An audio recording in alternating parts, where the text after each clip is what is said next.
ನಮ್ಮ ಆಶ್ರಮದಲ್ಲಿ ಬರೋಬ್ಬರಿ 3.5 ಅಥವಾ 4 ವರ್ಷಗಳಿಂದ ನಮ್ಮ ಆಶ್ರಮದಲ್ಲಿ ಇರ್ತಕ್ಕಂಥ ಮನೋಹರ್ ಅನ್ನೋ ಒಬ್ಬ ವ್ಯಕ್ತಿಗೆ ಕ್ಯಾನ್ಸರ್ನಿಂದ ಅವರು ಬಳಲ್ತಾ ಇದ್ದಾರೆ.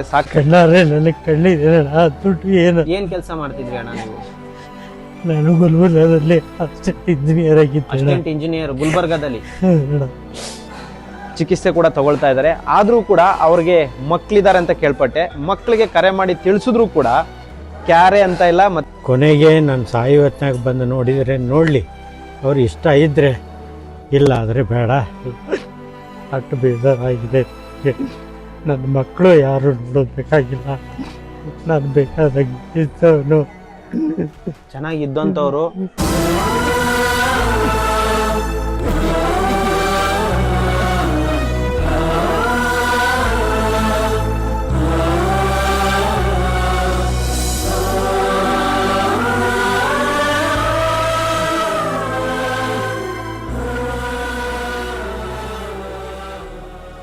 ಸ್ನೇಹಿತರು ನಮಸ್ಕಾರ, ನಾನು ನಿಮ್ಮ ಪ್ರೀತಿಯ ಜನಸ್ನೇಹಿ ಯೋಗೇಶ್.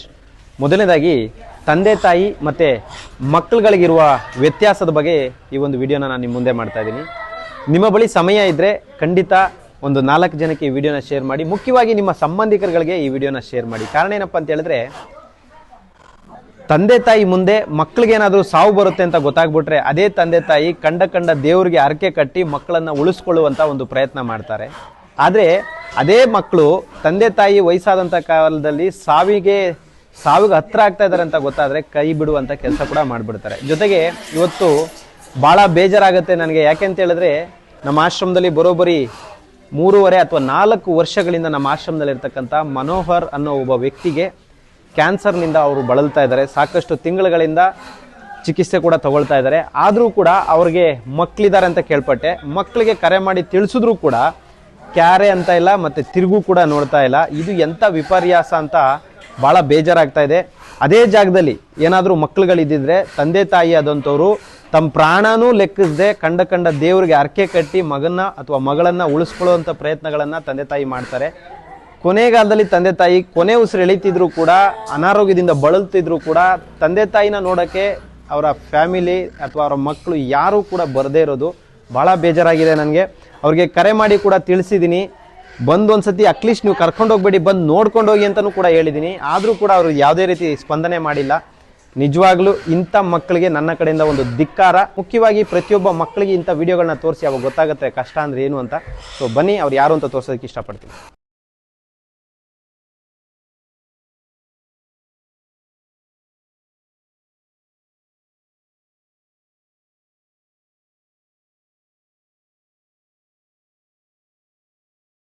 ಸ್ನೇಹಿತರೆ ನಮಸ್ಕಾರ. ಇವ್ರ ಹೆಸರು ಬಂದ್ಬಿಟ್ಟು ಮನೋಹರ್ ಅಂತೇಳಿ. ಇವರು ಬರೋಬ್ಬರಿ ಆಶ್ರಮಕ್ಕೆ ಬಂದು ಒಂದು 3.5 ವರ್ಷ ಕಳೀತಾ ಇದೆ. ಭಾಳ ಬೇಜಾರಾಗುತ್ತೆ.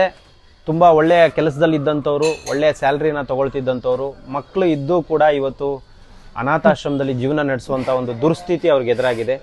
ಜೊತೆಗೆ ಸ್ವಲ್ಪ ಅನಾರೋಗ್ಯದಿಂದ ಕೂಡ ಬಳಲ್ತಾ ಇದ್ದಾರೆ. ಸೊ ಈಗ ಆಲ್ರೆಡಿ ನಾವು ಹಾಸ್ಪಿಟಲ್ಗೆಲ್ಲ ಅಡ್ಮಿಟ್ ಮಾಡಿ ಮತ್ತೆ ಡಿಸ್ಚಾರ್ಜ್ ಮಾಡಿ ಕರ್ಕೊಂಡು ಬಂದಿದ್ವಿ. ಮತ್ತೂ ಕೂಡ ಅವರ ಆರೋಗ್ಯ ಸ್ಥಿತಿ ಅಷ್ಟು ಸರಿ ಹೋಗ್ತಾ ಇಲ್ಲ. ಅವ್ರಿಗೊಂದು ಆಸೆ ಇತ್ತು ಮಕ್ಕಳನ್ನ ನೋಡಬೇಕು ಅಂತ. ಸಾಕಷ್ಟು ಬಾರಿ ಅವ್ರು ಹೇಳಿದ್ರು ಮಕ್ಕಳಿಗೆ ಫೋನ್ ಮಾಡಿ ಕೊಡಿ ಸರ್ ಅಂತ. ಆ ಫೋನ್ ಮಾಡಿ ಕೊಡೋ ಪ್ರಯತ್ನ ಕೂಡ ನಾನು ಮಾಡಿದ್ದೀನಿ. ಅವ್ರ ಕೈಲಿ ಮಾತಾಡ್ಸೋ ಪ್ರಯತ್ನ ಕೂಡ ಮಾಡಿದ್ದೀನಿ. ಆದರೆ ಯಾರು ಕೂಡ ಸರಿಯಾದ ರೆಸ್ಪಾನ್ಸ್ ಮಾಡ್ತಾ ಇಲ್ಲ. ಸೊ ತಾವು ನಿಮ್ಮ ಮಕ್ಕಳಿಗೆ ಏನಾದರೂ ಹೇಳೋದಿದ್ರೆ ನಾನು ನಿಮ್ಮ ಮಗನಿಗೆ ಈ ವಿಡಿಯೋ ಸೆಂಡ್ ಮಾಡ್ತಾ ಇದ್ದೀನಿ. ಕಾರಣ ಏನಂತ ಹೇಳಿದ್ರೆ, ಕನಿಷ್ಠ ಅಲ್ಲಿಂದ ಇಲ್ಲಿಗೆ ಬಂದು ನೋಡೋದಕ್ಕೆ ಅವ್ರಿಗೆ ಪುರ್ಸೋತಿಲ್ಲ ಅಥವಾ ಸಮಸ್ಯೆ ಗೊತ್ತಿಲ್ಲ ನನಗೆ. ಕನಿಷ್ಠ ಈ ವಿಡಿಯೋದಲ್ಲಾದ್ರೂ ನೋಡಿ ಅವರು ತೃಪ್ತಿಯಾಗಿರಲಿ ಅನ್ನೋದು ನನ್ನ ಉದ್ದೇಶ. ಏನು ಹೇಳ್ತೀರಿ? ಆಯ್ತು ಸರ್, ಅವ್ರು ನಾನು ನೋಡಿ ಸುಖಪಟ್ಟರೆ ಸಾಕು. ನನ್ನ ಮಕ್ಕಳಾಯ್ತು, ಯಾರೋ ಆಯಿತು, ನನ್ನ ನೋಡಿ ಸುಖಪಟ್ಟು ಸಾಕು. ನನ್ನ ದೇವರು ಇಲ್ಲೇ ತೊಗೊಂಡು ಹೋದ್ರೆ ಅದಕ್ಕೆ ಭಾಳ ಉತ್ತಮ. ನನಗೆ ಯಾರು ನೋಡೋದು ಬೇಡ. ನನ್ನ ತೆಗೆದ ಹೋದ್ರೆ ಇಲ್ಲಿ ಶನಿ ದೇವರಿಗೆ ಕೈ ಮುಗಿತೀರಿ, ಕಾಲು ಮುಗಿತೀರಿ, ನಿಮಗೂ ಕೈ ಮುಗಿತೀರಿ. ಬೇಡ ಆಗೋಣ. ನನಗೆ ಯಾರು ನೋಡೋದು ಬೇಡ. ನೀವೇ ನನಗೆ ತಂದೆ ತಾಯಿ. ನನ್ನ ಕಳ್ಳ ಬಳಿ ಯಾರೂ ನನಗೆ ನೋಡೋದು ಬೇಕಾಗಿಲ್ಲ. ಅಷ್ಟು ಬೇಜಾರಾಗಿದೆ. ನನ್ನ ಮಕ್ಕಳು ಯಾರು ನೋಡೋದು ಬೇಕಾಗಿಲ್ಲ, ನಾನು ಬೇಕಾದಾಗಿದ್ದವನು. ಚೆನ್ನಾಗಿದ್ದಂಥವ್ರು. ಅಳಬೇಡಿ, ನಾನು ನಿಮ್ಮನ್ನು ಅಳಿಸೋದಕ್ಕಾಗಿ ಈ ವಿಡಿಯೋನ ಮಾಡ್ತಾ ಇಲ್ಲ ಅಣ್ಣ. ನಂಗೆ ಭಾಳ ಬೇಜಾರಾಯಿತು. ತುಂಬ ದಿನಗಳಿಂದ ನಿಮ್ಮ ಮಕ್ಕಳಿಗೆ ನಾನು ಫೋನ್ ಮಾಡಿ ಮಾತಾಡೋ ಪ್ರಯತ್ನ ಮಾಡ್ತಾ ಇದ್ದೀನಿ.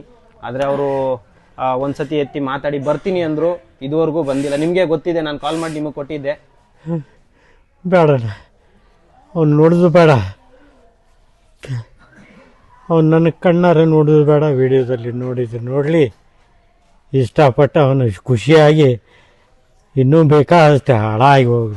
ಹಂಗೆ ಅನ್ಬೇಡಿ, ಅವನು ಹಾಳಾಗಿ ಹೋಗೋದು ಬೇಡಣ್ಣ, ನಾನೇ ಹೋಗಲಿ, ಅವನು ನೋಡಲಿ, ಸಂತೋಷ ಪಡಲಿ, ಸಾಕೋಣ ಅಷ್ಟೇ. ಅವನಿಗೂ ಕೈ ಮುಗಿತೇನೆ ನಾನು, ಸಾಕೋಣ ನನಗೆ. ಇದು ನಮ್ಮ ಸಮಾಜದಲ್ಲಿ ತುಂಬ ತಂದೆ ತಾಯಿಯ ಗೋಳಾಟ ಇದು. ಸೊ ಅಂಥ ಮಕ್ಕಳಿಗೆ ಏನು ಹೇಳಕ್ಕೆ ಇಷ್ಟಪಡ್ತೀರಣ್ಣ? ಈ ಆಶ್ರಮದಲ್ಲಿ ಒಂದಷ್ಟು ಜನ ನರಳಾಡಿ ಕೊನೆಗಾಲದಲ್ಲಿ ಪ್ರಾಣ ಬಿಟ್ಟಿರೋರು ನಾನು ನೋಡಿದ್ದೀನಿ. ಸಾಕಷ್ಟು ಜನ ಮಕ್ಕಳನ್ನ ನೋಡ್ಬೇಕನ್ನ ಕೊನೆಗಾಲದಲ್ಲಿ ಪ್ರಾಣ ಕಳ್ಕೊಂಡಿರೋರು ನೋಡಿದ್ದೀನಿ. ಸೊ ನೀವೇನು ಹೇಳಕ್ಕೆ ಇಷ್ಟಪಡ್ತೀರಾ ಅಂಥವ್ರ ಬಗ್ಗೆ? ನಾನು ನೋಡಿದೆ ಅಣ್ಣ, ಇಲ್ಲಿ ಬಂದಾಗ 2.5-3 ವರ್ಷದಿಂದ ನಾನು ನೋಡ್ತಾ ಇದ್ದೀನಿ. ನನ್ನ ಕಣ್ಣೆದುರಿಗೆ ನಾನು ಎಷ್ಟೋ ಸಾವುಗಳನ್ನು ನೋಡಿದೆ. ಅವ್ರನ್ನ ನೋಡಿ ನನಗೆ ಕನಿಕರನೂ ಪಟ್ಟೆ.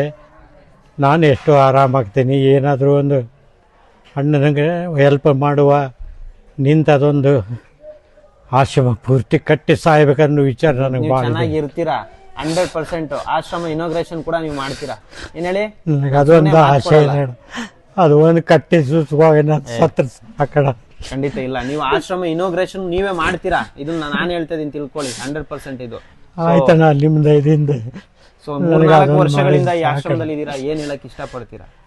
ಅಣ್ಣ, ಈ ಆಶ್ರಮ ನಾನು ದುನಿಯಾದಲ್ಲಿ ಎಲ್ಲಿ ನೋಡಿಲ್ಲಣ್ಣ. ನಾನು ನೋಡಿದ್ದೆ ವಿಡಿಯೋದಲ್ಲಿ ಅಹಮದಾಬಾದ್ನಲ್ಲಿ ಒಂದು, ಅದನ್ನು ಬಿಟ್ಟರೆ ನೆಕ್ಸ್ಟ್ ಇದೆ ಅಣ್ಣ. ನಮ್ಮ ಕರ್ನಾಟಕದಲ್ಲಿ ಇಂಥ ಆಶ್ರಮ ಎಲ್ಲೂ ನೋಡಿಲ್ಲ ಅಣ್ಣ ನಾನು. ಇದರಷ್ಟು 101% ಅಣ್ಣ ಇದು.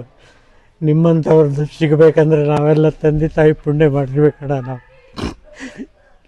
ಮತ್ತೇನಿಲ್ಲ ಅಣ್ಣ. ದಯವಿಟ್ಟು ಅಳ್ಬೇಡಿ.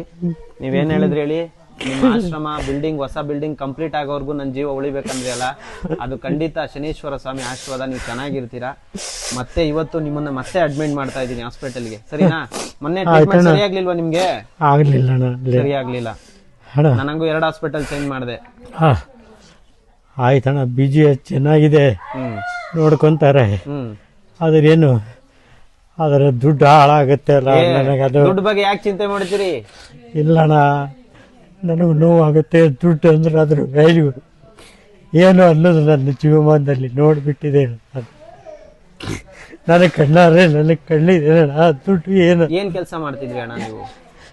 ನಾನು ಗುಲ್ಬರ್ಗದಲ್ಲಿ ಅಸಿಸ್ಟೆಂಟ್ ಇಂಜಿನಿಯರ್ ಆಗಿದ್ದೆ. ಅಸಿಸ್ಟೆಂಟ್ ಇಂಜಿನಿಯರ್ ಗುಲ್ಬರ್ಗದಲ್ಲಿ 29 ವರ್ಷ ಮಾಡಿದೆ. 29 ವರ್ಷ ಗುಲ್ಬರ್ಗದಲ್ಲಿ ಅಸಿಸ್ಟೆಂಟ್ ಇಂಜಿನಿಯರ್ ಆಗಿ ಕೆಲಸ ಮಾಡಿದ್ರು. ಮಕ್ಕಳನ್ನ ಸೆಟಲ್ ಮಾಡಿದ್ರು, ಒಂದು ದಾರಿ ತಲುಪಿಸಿದ್ರು. ಕೊನೆಗೆ ಅವ್ರ ದಾರಿನೇ ಮರ್ತೋಗಿ ಅನಾಥಾಶ್ರಮದ ದಾರಿ ಹಿಡಿದ್ಬಿಟ್ರು. ಇವತ್ತು ನಾನು ಹೇಳೋದು, ಇವರು ಒಳ್ಳೆಯವರ ಕೆಟ್ಟವರ ನನಗೆ ಅದ್ರ ಬಗ್ಗೆ ಅಷ್ಟು ಗೊತ್ತಿಲ್ಲ. ಕೊನೆಗಾಲ ತುಂಬ ಅನಾರೋಗ್ಯದಿಂದ ಬಳಲ್ತಿರುವಾಗ ಮಕ್ಕಳಿಗೆ ಕರೆ ಮಾಡಿ ತಿಳಿಸಿದಾಗ ಕನಿಷ್ಠ ಪಕ್ಷ ಅವ್ರು ಖರ್ಚು ಮಾಡೋಕ್ಕಾಗಲಿಲ್ಲ ಅಂದರೆ ಬೇಡ, ಪರವಾಗಿಲ್ಲ. ತುಂಬ ಗೌರ್ಮೆಂಟ್ ಹಾಸ್ಪಿಟಲ್ಗಳಿದೆ. ಆಮೇಲೆ ಸಾಕಷ್ಟು ಜನ ಬಡವ್ರಿಗೆ ಸಹಾಯ ಮಾಡೋರು ತುಂಬ ಜನ ಮುಂದೆ ಬರ್ತಾರೆ. ಆದರೆ ಕೊನೆಯದಾಗಿ ತಂದೆ ತಾಯಿ ಮುಖ ನೋಡೋಕ್ಕೂ ಬರಲಿಲ್ಲ ಅಂದಾಗ ಅದು ಭಾಳ ಬೇಜಾರಾಗುತ್ತೆ, ಭಾಳ ನೋವಾಗುತ್ತೆ. ನಿಮ್ಮ ಮಗ ಅವತ್ತು ಫೋನ್ ಮಾಡಿಕೊಟ್ಟಾಗ ಏನು ಹೇಳಿದ್ರು? ಒಂದೇ ಮಾತೊಂದಣ, ನೀನು ನನಗೆ ಫೋನ್ ಮಾಡಿದ್ದಿ, ಫೋನ್ ಮಾಡಬೇಡ ಅಷ್ಟೇ, ಮತ್ತೇನೂ ಮಾತಾಡಲಿಲ್ಲ. ಅದ್ರ ಮುಂದಗಡೆ ನಿನಗೆ ತಿಳಿದಿದ್ದು ಮಾಡು ಅಷ್ಟೇ ಅಂದಿದ್ದು. ಅಷ್ಟಕ್ಕೆ ಫೋನ್ ಕಟ್ ಮಾಡಿದ. ಆಮೇಲೆ ನಿಮ್ಮ ಜೊತೆ ಮಾತಾಡಿದ್ದು. ಕೊನೆಯದಾಗಿ ನಿಮ್ಮ ಮಕ್ಕಳಿಗೆ ಅಥವಾ ನಿಮ್ಮ ಫ್ಯಾಮಿಲಿಗೆ ಏನು ಸಂದೇಶ ಕೊಡೋದಕ್ಕೆ ಇಷ್ಟಪಡ್ತೀರಾ? ಅಷ್ಟೇ ಅಣ್ಣ, ಅವರು ಈ ವಿಡಿಯೋದಲ್ಲಿ ನೋಡಲಿ, ಬೇಕಾದರೆ ಬಿಡಲಿ. ಕೊನೆಗೆ ನಾನು ಸಾಯುವತ್ನಾಗ ಬಂದು ನೋಡಿದರೆ ನೋಡಲಿ, ಅವ್ರು ಇಷ್ಟ ಇದ್ದರೆ, ಇಲ್ಲ ಆದರೆ ಬೇಡ, ನಂದಿಲ್ಲೇ ಜೀವ ಹೋಗಲಿ, ಸಾಕೋಣ ಅಷ್ಟೇ. ನಾನು ಸಂತೋಷ ಪಡೋದು, ಸಾಕೋಣ, ನಾನು ಏನು ಬೇಡಣ್ಣ. ಸಾವಿನ ಮಾತು ಯಾಕೆ ಆಡ್ತೀರಿ? ಚೆನ್ನಾಗಿದ್ದೀರಿ, ಚೆನ್ನಾಗಿ ಆಗ್ತೀರಾ.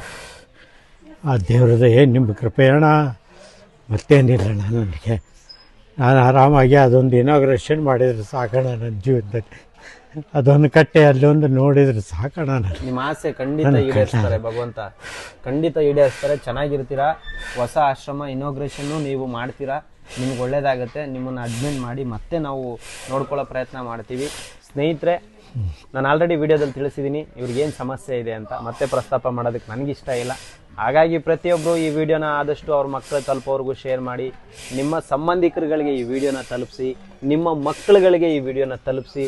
ಈ ವಿಡಿಯೋ ನೋಡಿ ನಿಮಗೆ ಗೊತ್ತಾಗತ್ತೆ ಮನುಷ್ಯನ ಪರಿಸ್ಥಿತಿ ಕೊನೆಗಾಲದಲ್ಲಿ ಏನಾಗುತ್ತೆ ಅಂತೇಳಿ. ಭಾಳ ಬೇಜಾರಾಗುತ್ತೆ, ಭಾಳ ನೋವಾಗುತ್ತೆ. ನಾವು ನಿಜವಾಗ್ಲೂ ಕನ್ನಡಿಗರ, ಹಿಂದೂಗಳ, ಅಥವಾ ನಿಜವಾಗ್ಲೂ ನಾವು ಮನುಷ್ಯರಾಗಿ ಹುಟ್ಟಿದೀವಿ, ನಿಜವಾಗ್ಲೂ ಮನುಷ್ಯರೇನ ನಾವು? ಈ ಥರದ್ದು ಪ್ರಶ್ನೆಗಳು ನನಗೆ ತುಂಬ ಕಾಡ್ತಾ ಇದೆ. ಸೊ ದಯವಿಟ್ಟು ಈ ಪ್ರಶ್ನೆಗಳಿಗೆ ಉತ್ತರ ಸಿಗಬೇಕು ಅಂದರೆ ನೀವೆಲ್ಲ ಈ ವಿಡಿಯೋಗೆ ಆದಷ್ಟು ಈ ವಿಡಿಯೋನ ಶೇರ್ ಮಾಡಬೇಕು. ಜೊತೆಗೆ ಬರೀ ವಿಡಿಯೋ ಶೇರ್ ಅಲ್ಲ, ಒಂದಷ್ಟು ಮಾನವೀಯತೆ ಕೆಲಸಗಳಾಗಬೇಕು. ಜೊತೆಗೆ ಮಕ್ಕಳಿಗೆ ಇದ್ರ ಬಗ್ಗೆ ಅರಿವು ಮೂಡಬೇಕು, ಅವ್ರ ಮಕ್ಕಳಿಗೆ ಈ ವಿಷಯ ತಲುಪಬೇಕು. ಎಲ್ರಿಗೂ ಒಳ್ಳೇದಾಗಲಿ, ಶನೇಶ್ವರ ಒಳ್ಳೇದು ಮಾಡಲಿ. ನೀವೇನು ಭಯ ಬೀಳಬೇಡಿ, ಆಯ್ತಾ ಅಂಕಲ್? ಆಯ್ತಣ್ಣ. ಭಯ ಬೀಳಬೇಡಿ. ಮತ್ತೆ ಕರ್ಕೊಂಡೋಗಿ ಅಡ್ಮಿಟ್ ಮಾಡ್ತೀನಿ. ನಮ್ಮ ಕೈಲಾಗಿದ್ದ ಪ್ರಯತ್ನ, ನನ್ಗೇನ್ ಶಕ್ತಿ ಕೊಟ್ಟಿದ್ದಾರೆ ದೇವರು, ಕರ್ನಾಟಕದ ಜನರ ಆಶೀರ್ವಾದ. ಆಯ್ತು. ಒಳ್ಳೇದಾಗ್ಲಿ, ಧನ್ಯವಾದ. ಕೊಟ್ಟಿದ್ದೀನಲ್ಲ, ಅದರಲ್ಲಿ ರೇಷನ್ ಕಾರ್ಡ್ ಇಲ್ಲ, ID ಕಾರ್ಡ್ ಇದೆ, ಆಮೇಲೆ ಆಧಾರ್ ಕಾರ್ಡ್ ಇದೆ. ಆಮೇಲಿಂದ ನೋಡ್ತೀನಿ, ನಾನು ನಿಮ್ ಬ್ಯಾಗ್ ಚೆಕ್ ಮಾಡ್ತೀನಿ ಏನಿದೆ ಬ್ಯಾಗಲ್ಲಿ. ಅದ್ ನೋಡ್ಬಿಟ್ಟು ನನ್ಗೆ ಹಾಸ್ಪಿಟಲ್ಗೆ ಏನ್ ದಾಖಲಾತಿ ಬೇಕು ನೋಡ್ಕೊಂತೀನಿ. ಆಯ್ತು, ಆರೋಗ್ಯವಾಗಿ ಟೆನ್ಷನ್ ಮಾಡ್ಕೋಬೇಡಿ. ಮಕ್ಳಿಲ್ಲ ಅಂದ್ರೆ ಏನಂತೆ? ನೀವು ಇದಿರಲ್ಲ, ನೀವು ಮಕ್ಕಳು ನೀವೇ, ತಂದೆ ತಾಯಿನೂ ನೀವೇ. ಸ್ನೇಹಿತರೆ, ದಯವಿಟ್ಟು ವಿಡಿಯೋ ಶೇರ್ ಮಾಡಿ. ಆ ಮಾತುಗಳಿಗೆ ನಮಗೆ ಬೆಲೆ ಏನು ಹೇಳಬೇಕು, ಆ ಮಾತಿಗೆ ಉತ್ತರ ನನ್ನ ಹತ್ರ ಇಲ್ಲ. ಸೊ ಒಳ್ಳೇದಾಗಲಿ ಎಲ್ರಿಗೂ. ಶನೇಶ್ವರ ಒಳ್ಳೇದು ಮಾಡಲಿ. ನಮಸ್ಕಾರ.